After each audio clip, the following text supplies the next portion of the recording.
Hi, everybody. Welcome to another edition, episode 98 of the Lab Epstein Hitting Podcast, Mechanical Breakdown Series, Volume 31, breaking down the swing of White Sox infielder Jose Abreu, not related. I looked this up last night to Bobby Abreu, former Philadelphia Phillies, New York Yankees, Los Angeles Angels, Dodgers outfielder. No relation there. None. Let me bring in professional evaluator, successful business owner, former coach, friend, and co-host, Jake Epstein. How are you, fella? I'm good, man. How are you doing, Jimmy? I'm doing great. Lighting's Good. good on both sides. Audio sounds great. It's going to be a good show. Jose The Abreu. little things. It's interesting with Jose Abreu, doing my research for today's show. Three-time All-Star. And by the way, I want to correct something I said last week. I made a mistake. I said he came up in 2013. He actually came up in 2014. That was his rookie year. Three-time All-Star, Rookie of the Year in 2014. MVP in 2020. Take that for what it is, short season. Nevertheless, MVP in 2020. 35 years old. And he made his debut in 2014 at the age of 27. And there's a little thing I noticed here. Maybe you've noticed it too in your evaluations of players, et cetera, et cetera. These Cuban-born players, they seem to come into Major League for obvious reasons. We won't get into them. They come into Major League Baseball or the professional organizations in the States a little bit older, but it seems like to me that really doesn't affect them at all in their development. Teams are okay with signing them, in other words, at the age of 26 and 27. Why do you think that is? Maybe the amount of games that they've played. I mean, they play so much, Mm-hmm.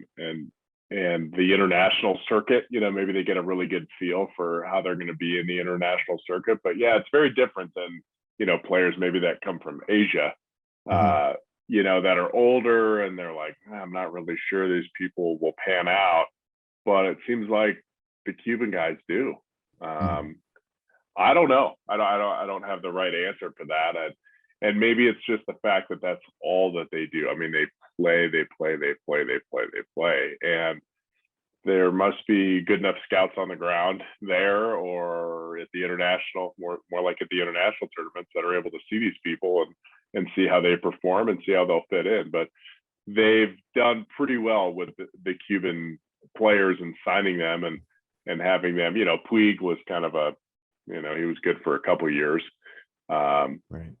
Cespedes is fantastic aside from him being injured all the time. But Abreu is like steady, steady wins the race. He just every year he's hitting 260 to 290. He's Mm-hmm. hitting 20 to 30 something home runs. He drives in runs. He just I don't know. He really he's always impressed me. I remember the first time I saw it swing, I was like, his hands got such great hands, almost like Miguel Cabrera type hands. Not as explosive, but the same kind of path. And I was like, this guy, he's calm, he's relaxed in the box, he's going to be a good hitter, and Yeah. he turned out to be pretty awesome. You make great points there. The one thing too, you kind of alluded to it with his durability. His career low in games this was in 2018, 128. I was looking up some of his Yeah, statistics and the amount of games that he's been playing. He's played 154, 140 plus every single year, year in, year out. To your point, he shows up. And by the way, one thing with Cuban-born players, they're different from Dominican-born players, other Spanish-born players who are signed at 16. You look at a Yuli Gurriel. I mean, he yeah, was signed what by the Astros in his 30s, and he's still going yeah, strong. By the way, he's still, you can argue, very much so, is still in his prime. I don't know what it is, but there's some durability there with yeah, Cuban-born players.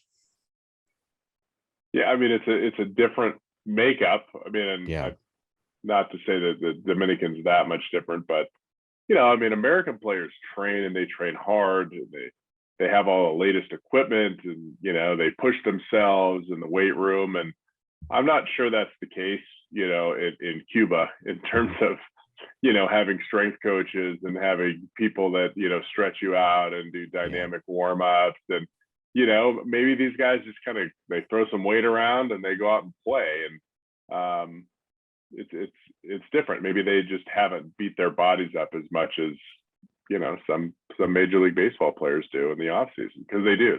They work really hard. But I think players break down because of that too. yeah, yeah. last year we talked about Yerwin Mercedes a little bit. Maybe it was a couple of years. No, it was last year, I think, right? Right. Tony La Russa called him out for whatever the case may be, and then he was sent down. He had all sorts of problems. Then you look at a guy like Jose Abreu, who's been there for a while. He had to go through the lean years, the rebuilding years of the White Sox, and now those years are starting, albeit it's off to a slow start in 2022, but those years are starting to pan out. The White Sox look like a pretty formidable team in the Central and, of course, in the American League. I wonder what a guy like Yerwin Mercedes, though, both guys Spanish descent, I wonder what he can learn from a guy like Jose Abreu, who, as you mentioned, durable, shows up every day, and you know you're going to get on and off the field with Jose. Yeah, and you do. He's a total lead by example guy. You know, he's not a huge rah-rah guy. He's not a big showboat guy.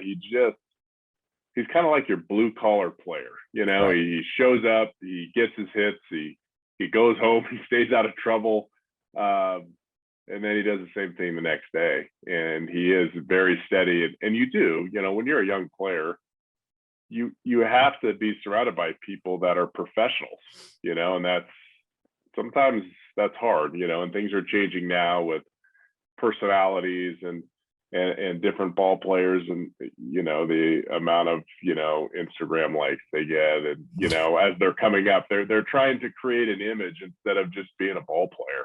Right. And if you're a really good ball player, yeah, you're gonna have the brand. You know, I mean, people are gonna find you, and they're gonna like you, and they're gonna root for you. And you don't have to go above and beyond of what you do as an athlete. You know, so he's a guy that just sticks to his game. He works hard. He works hard at his defense because it wasn't a natural. Yeah, he's not a natural defender of the baseball. Right. And he's done a really good job with that. And he's kept his weight down. He had weight problems early. Like, he's trimmed down. He stayed in shape. And I have a lot of respect for him. I think as a like you said, as a baseball player on the field, how he takes care of it, how he prepares, and you know, and all the charity work and stuff that he does off the field as well. Well, let's keep in mind, too, he doesn't have to just help Yerwin Mercedes. I mean, you look at a guy like Andrew Vaughn, who had a rough year last year, his rookie season, off to a great start this year, both traditionally and advanced statistics. He's putting up some really good numbers. He's going to be a very good player, first rounder, but of course he can learn from Jose Abreu. Yeah. So again, it's that leadership and the experience and wisdom of Jose Abreu that I think will really help the White Sox. Don't forget to like our show and subscribe, and follow us on social media at Jim Tara, at Epstein Hitting on both Twitter and Instagram. We've got to build our Instagram. I told somebody today, I'm going to wipe my whole Instagram, and I'm going to start anew because the platform when I first got it is completely different from what it is today. So be on the lookout for that.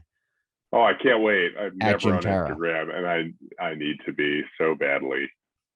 Yeah. Let's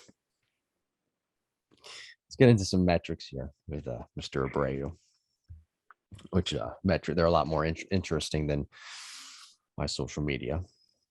So Jose Abreu, since 2015, you'll like this. His exit velocity has finished in the top 10 across baseball. Quietly, again, putting up quiet numbers throughout baseball, kind of overlooked because the White Sox have sucked for however many years. Exit velocity, top 10 in baseball since 2015. This according to baseballsavant.com. Now, here's what I do like about Jose Abreu. I love this, by the way. There's a trend I've noticed when looking up his metrics. He hits off-speed pitches really well. This year, small sample size, against all off-speed pitches, he's hitting 333. 2021, you'll see where I'm going with this. He hit 310.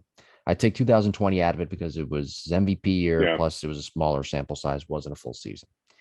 2019, 329. 2018, 300. He hits off-speed pitches really well. Putting you on the spot here, why do you think that is? Because he probably looks for them.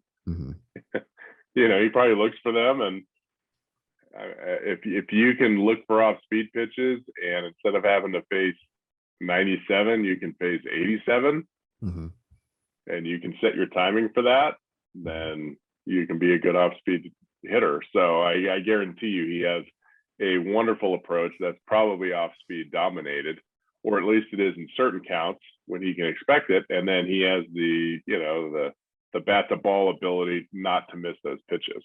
So again, when you can do that, it means that you have a good plan or approach, but most importantly, you stick to it and you don't waver from it.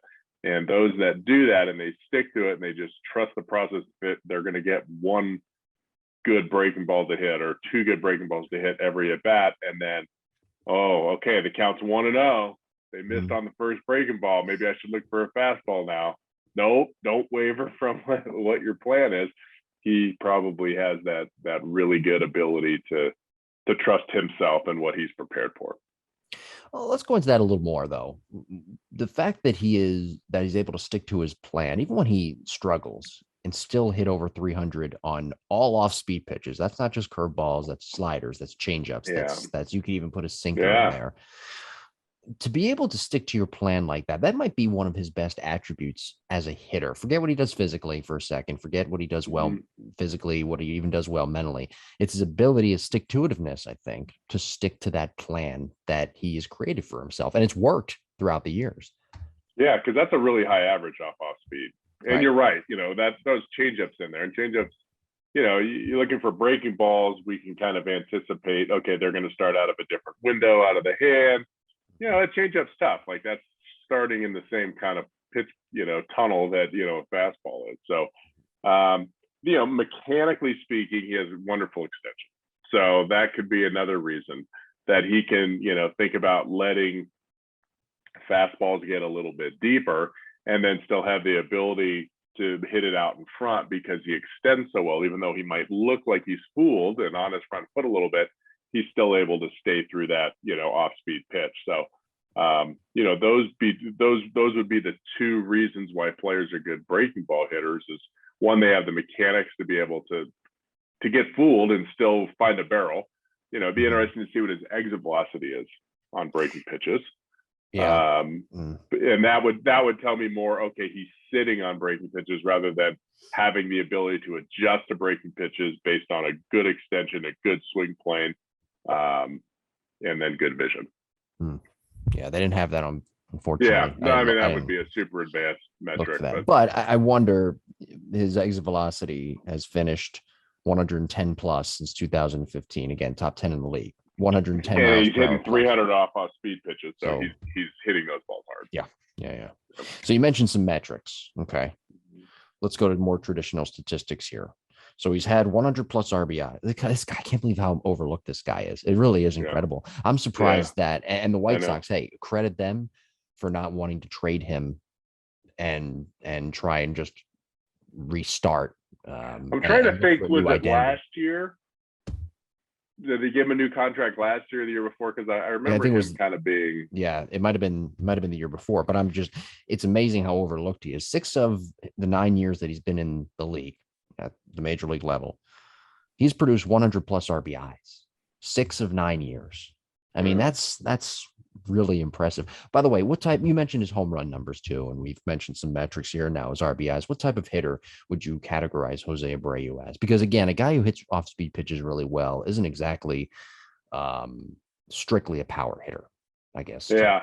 Lack of I would say he's a line drive hitter, line drive gap hitter, but he's 230 pounds, or 240 pounds, so he's able to launch balls higher. But if you look at his OPS is, he's never finished, above 1,000, right? Like he's never gotten there, but yet he still hits a decent amount of home runs. So, he doesn't run well, right? So his on base percentage, I don't know how many times he walks. He's not a big walker.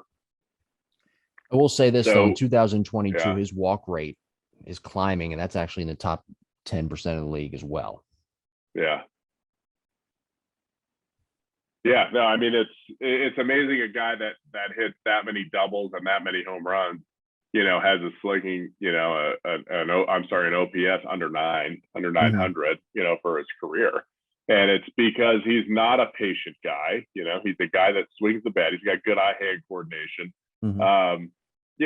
He puts balls in play and he gets a lot of hits. So, it gives you your Moneyball thing. Like, is it better to walk or is it better to, have a guy that swings the bat and is aggressive? early in the count that doesn't walk a whole bunch. Well, a guy that doesn't walk very much and hits 210, well, that doesn't do you any good. But a guy that hits, close to 300, obviously he's moving runners, he's hitting doubles. Those are much better than walks, and he's scoring runs and driving it. Yeah, you're exactly right. His on-base percentage, he's never been in the top 10 in the league, but his slugging percentage just a couple of years ago, 2020, take it for what it is, 617. His slugging percentage his rookie year was 581, but he's consistently right around, I don't know, 480 slugging. His career slugging is 512. Yeah. Gives you a little more of a glimpse. Yeah. And this year, he's balanced out a little more. Looking at his statistics on Baseball Reference, his walks to strikeouts. He's walked, as we record this, 11 times, and he has struck out 18 times. Yeah. It's early. 143 strikeouts last year, 61 walks last year. So, look, I don't know if you can call him a slugger. I don't know if you can call him a gap-to-gap guy. I'm not sure what he is, how you can classify him. He's productive. Again, maybe one of the more underrated players in the league. Yeah, absolutely. Well, how do you build around a guy like that? We talked about how you build around, do you build around Mullins? Do you build around this guy? Do you build around this free agent? How do you build around a guy like Jose Abreu? Because he is their centerpiece. They've had chances to trade him. They haven't done it. Sign him to a long-term extension. How do you build a lineup around him? What's your identity with him in the middle of the order when he's healthy if you're the White Sox? I think it's going to be a more power-centered lineup. I think it's an offensive. You have them in there, and the White Sox right now are an offensive team. Yeah. I think with any team, you have guys that drive in runs and score runs. You got to have people that can contain runs. So having a pretty good pitching staff never hurts.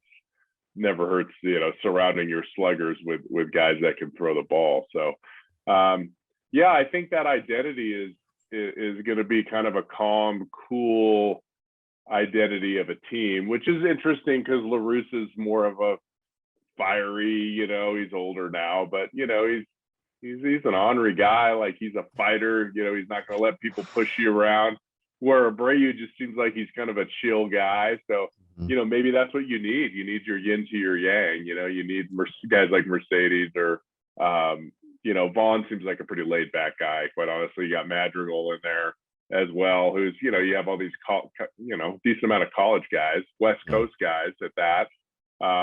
So I think you do need guys that are a little bit fiery to make sure there is some life in there and players just aren't on cruise control. Yeah. I think to me, I don't know, having a guy like Abreu in your lineup right in the middle of your order, that gives you a chance to balance it out from the outside, meaning 1 and 2, depending on how you look at the number 2 position. I oftentimes look at it as the best hitter in the lineup. I'm analytically inclined that way.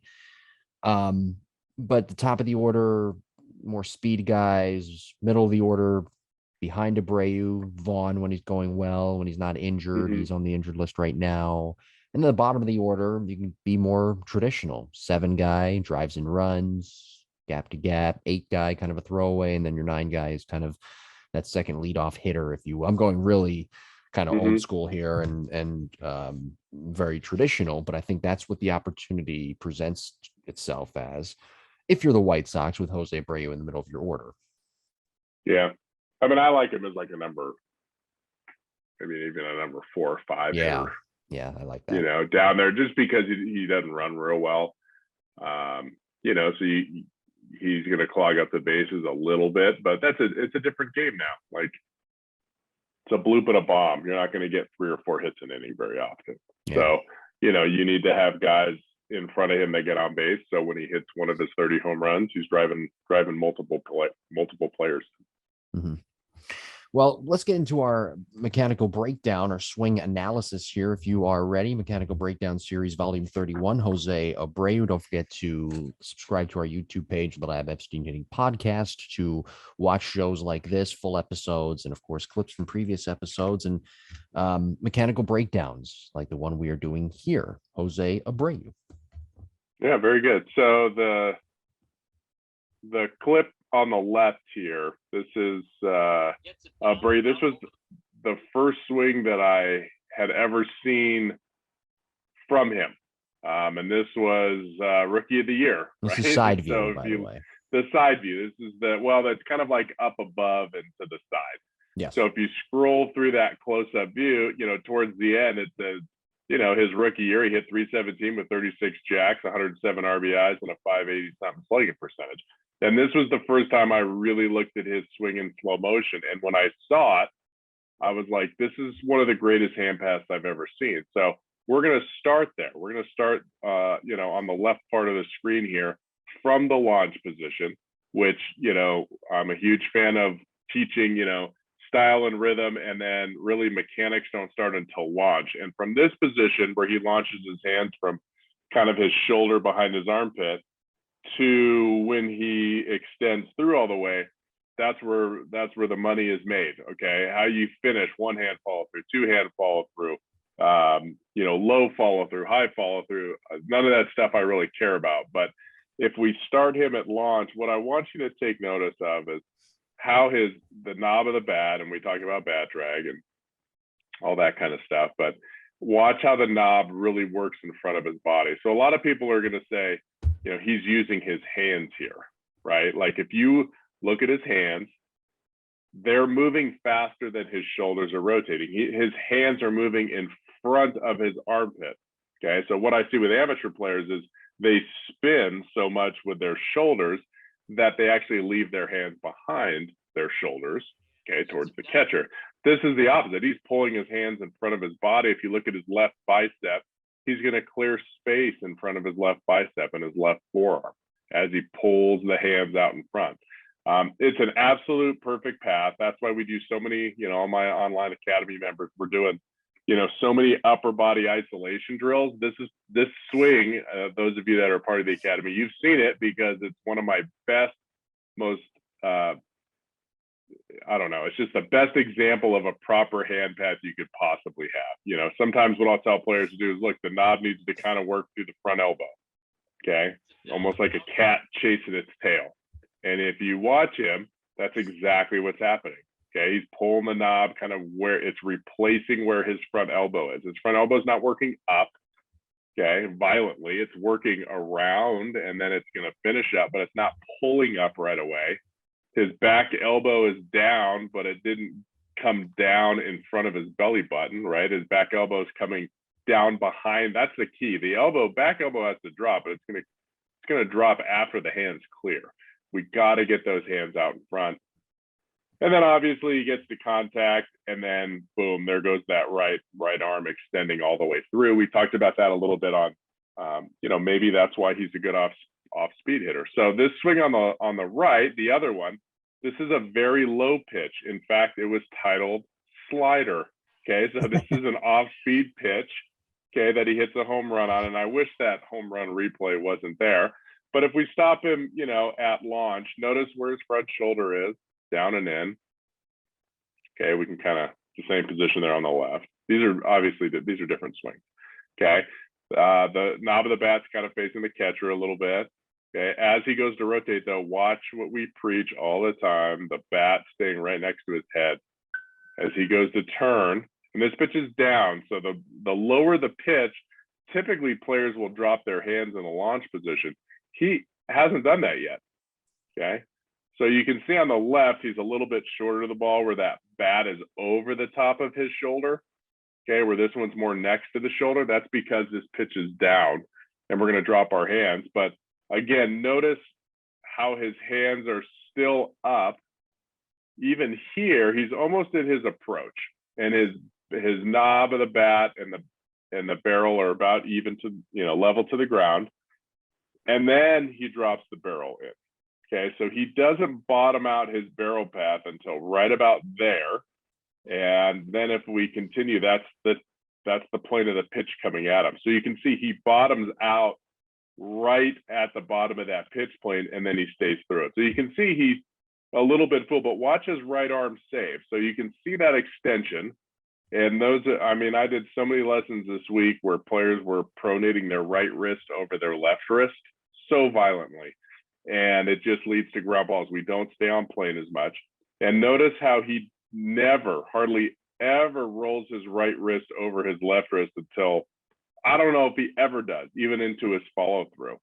So again, the key to that is when we get to heel plant, for the most part, whether it's a high pitch or a low pitch, we have to be at a proper launch position. Okay. And again, that's top hand, somewhere between the ear. If I draw a horizontal line from his top hand at launch, it's usually somewhere from the ear to the chin. Okay. So it's got to be there. The front shoulder's got to be down. Okay. The front hip's going to be open, whatever. Then as we start to swing, if it's a high pitch, our hands will kind of go like this, and then we'll finish with our hands kind of up here towards our chest. Okay. If it's a low pitch, they still start there. They're just going to go down a little bit lower here, and they're going to follow that same route kind of all the way to a low pitch. And that's exactly what we see here. The problem is most of the time when players go to hit a low pitch, I'm going to change colors here so we can tell the difference. Their hands will go this way. They'll go down, straight down, then they'll go like this, then they'll go like this, and then they try to work with them back up. Okay, you can see he's not doing that. Okay, so when the old school guys used to say A to C, well, nobody knows where C really is. C is different on a high pitch and a low pitch, but they're right in saying that, you know, you're trying to take a direct path. If it's a high pitch, we're going to, you know, try to be as flat as we can to that pitch. If it's a low pitch, we're still going to have kind of those same moves. It's just going to be on a lower and forward trajectory. So that's the key, is those hands can never go straight down. We never want the knob to go down sharply and up sharply. We want it to be as smooth of an arc across our letters as we possibly can. So again, Abreu, this is a very consistent hand path. This isn't a barrel drop. I'm swinging up and I'm going to hit, you know, 210 and I'm going to hit 40 jacks. That's not what this is. This is a guy that's a hitter. He's going to make a lot of solid contact. We saw his exit velocities where it is, even though he's not doing crazy stuff. He doesn't have a huge leg kick. He's a large human. Let's not get carried away. He's got a weight shift. He's stepping forward. He's 240 pounds. Okay. But he's a line drive hitter. That swing plane that he has is very similar to a Miguel Cabrera, a guy that just had 3,000 hits, and he's got does he have 500 home runs, or is he close to 500 home runs? I mean, there's certain you have guys that are big and strong and they can have a consistent hand path.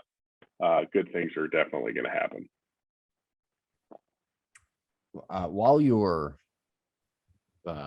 so eloquently explaining and breaking down that swing of Jose Abreu, I over here on the other side was playing with my wrists.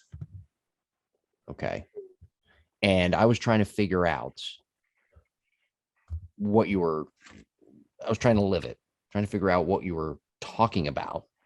This part I can't show where the wrists aren't doing that. Pronating. Let's go into that a little bit. What does pronating with the wrist mean?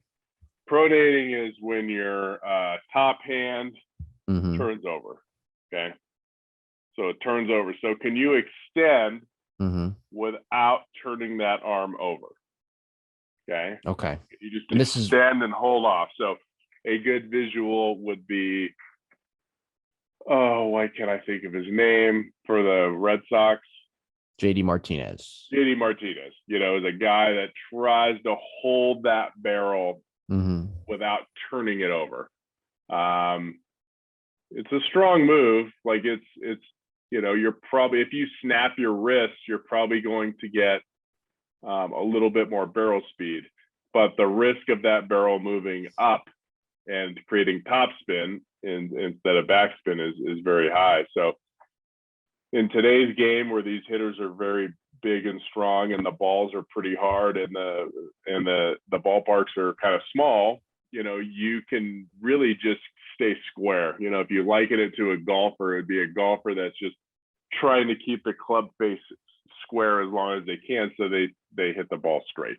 Okay, and that's kind of what that move is. But if you look at Mookie Betts, if you look at Harper's definitely not one of them. Harper does pronate. He's got, it's not even a pronate. Harper has a weird, we've looked at it, this weird right wrist or left wrist as he comes through. Actually very similar to Ted Williams kind of had that same move with his wrist. But if you look at most players right now that are hitting for, that are just great touchies, would fit. Machado would fit in that category. Guys that are pretty quality hitters in Major League Baseball, you're not going to see them pronate their top hand wrist over their bottom hand wrist at extension. It's going to be way after extension and way after contact. And it just keeps the barrel moving through without creating any unnecessary movement that could cause a line drive to turn into, doesn't usually turn into a pop-up. It's usually always a top spin, either line drive or ground ball to the pull side. All right. Pronating your wrists. There you go. We could do an episode on that and just show clip after clip after clip. Yeah, of guys' wrists. By the way, Ted mentioned Ted Williams. He had really funky wrists, very strong, loose wrists. Didn't he? Yeah, and he used to flip that barrel on higher pitches. He would get it back up. But he did tell my dad, a story once. He said he hit was it Nellie Fox? He hit a line drive so hard at the second baseman, and it had so much topspin that he jumped. The second baseman jumped, and it hooked and hit him right in the kneecap. Oh, wow. That's how much topspin he created on a ball. He told my dad that story once, because he said, you want to have topspin on ground balls. They pick up speed, and they'll create bad. He's like, you don't want to have backspin on a ground ball. Those are easy to feel. Yeah. And he was right. But usually when we pull the ball, it's going to have some kind of topspin. But these guys are trying to minimize that move. They're trying to minimize that. Maybe 1 out of 15 balls they hit is a topspin line drive to the pull side, because their top hand flips or pronates too hard. So if they can turn 1 out of 10 of those into a home run instead of just a bullet line drive, now all of a sudden they hit maybe 8 to 10 home runs more a year. Yeah. And that's a big deal. Yeah, Ted Williams used to swing a 58-ounce bat. Don't forget, everybody did back then. Email us to jimbopodcast21@gmail.com. Next week, that wraps up Jose Abreu. Great job, F. As always, next week, episode 99, Aaron Judge, breaking down his swing mechanical breakdown series, volume 32. I better get some new. I don't have any 2022 swings of Judge yet, so I will definitely pull some of those. He's a fun one to compare, because last year, did we do one last year or not? We did not. This would be the first one. We haven't done Judge. Okay, no. So I've just looked at a lot of his videos in the past year, but last year when he was struggling early in the year, he's the guy that was dumping the barrel and then swinging up too much.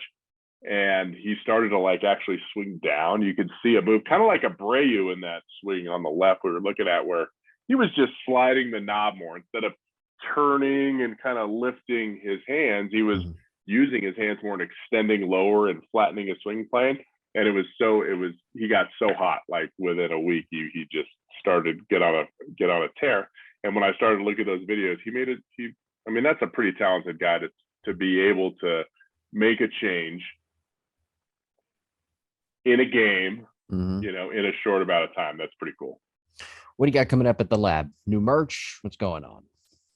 We do have new merch. Thanks, Jim. Yeah, we got a cool new logo we're launching. So actually, the best way to do it is to visit the Twitter account, thelabbcs.com, at thelabbcs.com.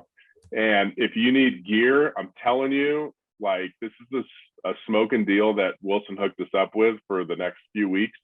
But you can get, a bat, you get a new the Louisville DeMarini, top of the line bats, A2000 gloves, any gear, Evo Shield stuff. It's anywhere from 18 to 30% off that stuff. You can't go to Dick's Sporting Goods and get 20% off a $400 Meta. So if you need gear or you need a glove, now's the time to do it. All right. Very good. Very, very good. And we make about 14 cents on each one. So it's not it was actually, they did it for our membership base, but they allowed me to open it up to everybody we know. So just do it. That's right. Let's just do it. What's the website? Really quick. www.thelabbcs.com. All righty. Next week, Aaron Judge. Thank you, everybody, for listening, watching, and we will talk to you episode 99 next week. Take care.